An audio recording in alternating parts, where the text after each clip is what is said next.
વહુ આવી. એક ગામમાં સુખી અને સાધન સંપન્ન વેળા બ્રાહ્મણ અને બ્રાહ્મણી રહે, તેને ધર્મ ધ્યાન કરે, પુણ્યદાન કરે, પણ શેર માટીની ખોટ હતી તે પૂરી થતી નહોતી.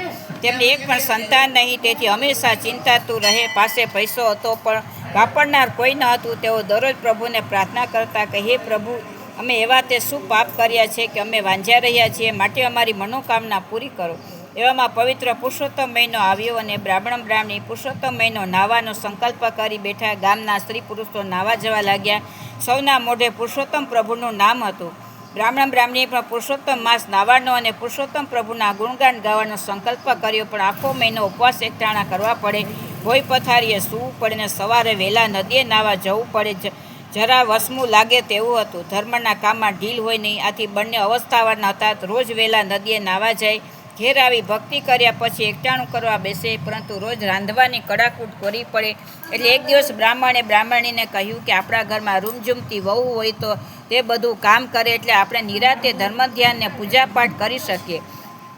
બ્રાહ્મણી કહે તો પછી રાહ કોની જોવાની, તમે ગમે ત્યાંથી સાણી અને રૂપાળી વહુ લઈ આવો. બ્રાહ્મણ બોલ્યો, તું તો કેવી પાયા વગરની વાત કરે છે, દીકરો ક્યાં છે કે વહુ લાવીએ?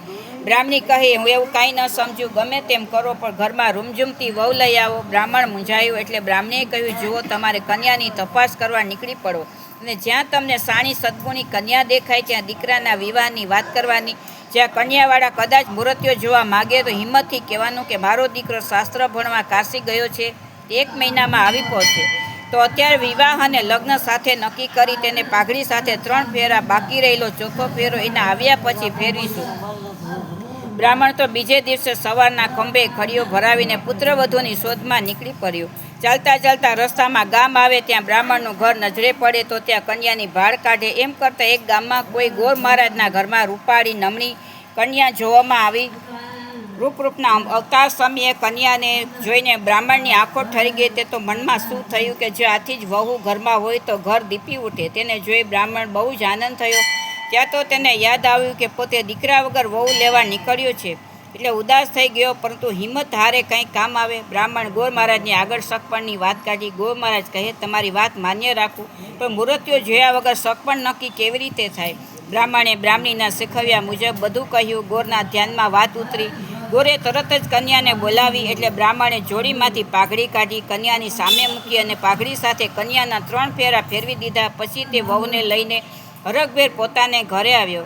રૂપાળી વહુ જોઈ બ્રાહ્મણી રાજી થઈ ગઈ, કારણ કે રાંધવાવાળી પુત્રવધુ આવી હતી. ભલે એને સાણી વહુએ આવતાની સાથે જ ઘરનું બધું કામ ઉઠાવી લીધું. એક દિવસ બ્રાહ્મણ બ્રાહ્મણી નદીએ નાહવા ગયા હતા, ત્યારે વહુ ઘરમાં રાંધી રહી હતી. એ વખતે એક પડોશણ ઘંટી લેવા ઘરમાં આવી, પણ તે રૂપાળી કન્યાને રાંધતી જોઈને નવાઈ પામી કે આ વળી કોણ? તેનાથી ન રહેવાયું, એટલે પૂછી નાખ્યું કે બાઈ, મેં તો આજના ઘરમાં આજે પહેલી વાર જોઈ છે, તું કોણ છે? વહુએ કહ્યું, કોણ? તે આ ઘરની વહુ છું. પડોશણ કહે, અલિયા બ્રાહ્મણ બ્રાહ્મણીને સમ ખાવા પણ છોકરો ક્યાં છે? તું વળી છોકરાની વહુ થઈને આવી છું. આવું સાંભળીને વહુ મૂંઝાઈ. તેના મનમાં થયું કે શું મારી સાથે બનાવટ તો નહીં કરવામાં આવી હોય? તે આંસુ સારતી બેસી રહી. થોડી વાર સાસુ સસરા નદીએથી આવ્યા ત્યારે વહુનું મોઢું ઉદાસ થયું.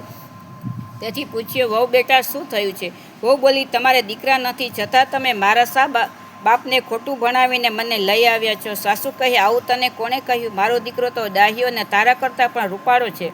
વહુએ કહ્યું, આ તો થોડીવાર પહેલાં પડોશળ ઘંટી લેવા આવી હતી, તેણે કહ્યું કે આ લોકો તો વાંઝ્યા છે. સાસુએ વહુને આશ્વાસન આપતા કહ્યું, અદેખા લોકો ગમે તે બોલે, આવડું મોટું 7 ઓરડાવાળું ઘર છોકરા વગર દીપે ખરું? એમ કહીને સાસુએ ચાવીનો જુડો વહુના હાથમાં આપતા કહ્યું, વહુ બેટા, આમાં 7 ઓરડાના તાળાની ચાવીઓ છે, તેમાં બધુંય ભરેલું છે, પરંતુ ધ્યાન એટલું રાખજો કે 7મો ઓરડો ભૂલે ચૂકે ઉઘાડતા નહીં. 6 ઓરડા તમે ખુશીથી ઉઘાડજો. સાસુની વાત ઉપર વહુને કંઈક વિશ્વાસ બેઠો. બીજે દિવસે સવારના સાસુ સસરા નદીએ નાહવા ગયા, એટલે વહુએ જુડામાંથી ચાવીઓ વળી એક પછી એક કરતાં 6 ઓરડા ઉઘાડ્યા. જોઈ તો દરેકમાં વિપુલ સામગ્રી ભરેલી હતી. અનાજ, વસ્ત્રો, વાસણો, સોનાની લગડીઓ, ચાંદીની પાટો, સુગંધિત દ્રવ્યો અને ઝવેરાત બધું હતું.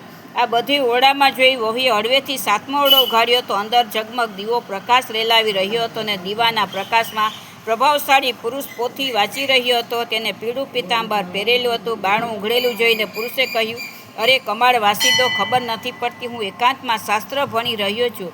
હમણાં ઓરડો બંધ કરો અને પુરુષોત્તમ માસ પૂરો થશે ત્યારે આપણે 4થો ફેરો ફરીશું. વહુએ હરખભેર કમાડ વાસી દીધા અને 7 ઓરડાના તાળા લગાવી પોતે ઠાકી થઈ બેસી ગઈ.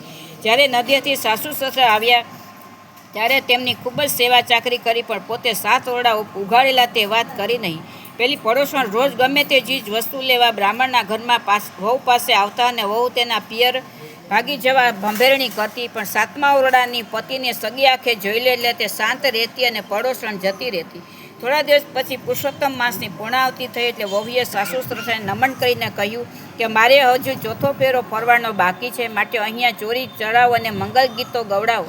સાસુ સસરા મૂંઝાયા કે દીકરા વગર 4થો ફેરો ક્યાંથી ફરાય. આ સંકટમાંથી ઉગરવા તેણે પુરુષોત્તમ પ્રભુને યાદ કર્યા અને પ્રાર્થના કરવા માંડી કે હે પુરુષોત્તમ પ્રભુ, અમો ભાવપૂર્વક તમારું વ્રત કર્યું હોય, શુદ્ધ મનથી તમારી ભક્તિ કરી હોય તો અમને સંકટમાંથી ઉગારી પ્રભુ અમારી લાજ રાખો. ધડાધડ કરતા 7 ઓરડાના કમાડ ઉઘડી ગયા અને પીળા પિતાંબર પહેરેલા પુરુષોત્તમ ચાખડીઓ ખડખડાવતા 7મા ઓરડામાંથી બહાર આવ્યા. બ્રાહ્મણ બ્રાહ્મણી તેમને જોઈને એટલા બધા હરખાઈ ગયા કે દોડીને ભેટી પડ્યા. પછી 4થું મંગળ વર્તાયું, લગ્ન વિધિ પૂર્ણ થઈ. બ્રાહ્મણ બ્રાહ્મણીને અત્યંત હર્ષ થયો, કારણ કે તેમને પુરુષોત્તમ ભગવાન ફળ્યા હતા. પુરુષોત્તમની પ્રાર્થના સફળ કરે સૌ કાજ, ખોટ પૂરી સૌએ કરે એવા ગરીબ નિવાજ. હે પુરુષોત્તમ પ્રભુ, જેવા તમે બ્રાહ્મણ બ્રાહ્મણીને ફળ્યા તેવા પુરુષોત્તમ માસ નાનાર તેમજ આ કથા વાંચનાર સાંભળનારને ફળજો. જય પુરુષોત્તમ ભગવાનની જય, કાઠા ગોરમાની જય. અધ્યાય 5મો. સૂતજી બોલ્યા, અધિક